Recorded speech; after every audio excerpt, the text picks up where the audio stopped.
Hi, இன்றைக்கி beans பருப்பூசலில் எப்படி பண்ணுறதுன்னு பார்க்க போகிறோம். இது கல்யாண மெனுவில் கட்டாயம் இருக்கும். இது பண்ணுறது ரொம்ப ஈஸி தான். ஒரு பவுலில் துவரம்பருப்பை வாஷ் பண்ணிவிட்டு அதை ஒரு 1/2 hour ஊற வச்சுக்கோங்க.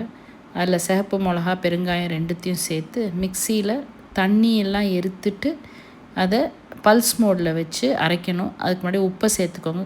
குறைன்னு அரைச்சிக்கோங்க. ஒரு கடாயில் எண்ணெய் சேர்த்துட்டு அதில் கடுகு வெடித்ததுக்கப்புறம் உளுத்தம்பருப்பு, கறிவேப்பிலை எல்லாத்தையும் போட்டுட்டு பொன்னிறமாக வறுத்துக்கோங்க. அதுலேயே பீன்ஸையும் சேர்த்துட்டு உப்பை போட்டு கொஞ்சம் தண்ணி விட்டு கொஞ்சம் மூடி திறந்து வேக வைக்கலாம். இல்லைன்னா அப்படியே வேக வச்சா கொஞ்சம் கலர் போகாமல் இருக்கும். ஸோ ஒரு கடாயில் எண்ணெயை சேர்த்துட்டு அதில் இந்த அரைச்ச விழுதை போட்டு நல்லா ரொம்ப நேரம் பொறுமையாக சிம்மில் வச்சு பண்ணான்னா அது கொஞ்சம் நல்லா உதுராக வரும், வெந்திருக்கும். அது நல்லா ரோஸ்ட் ஆன மாதிரி இருக்கும். அந்த மாதிரி சமயத்தில் இந்த வேக வச்ச பீன்ஸை அதோட கலந்து போடணும். கலந்துட்டால் கருவேப்பிலையும் கொஞ்சம் போட்டுட்டா பருப்பூசலியல் ரெடி.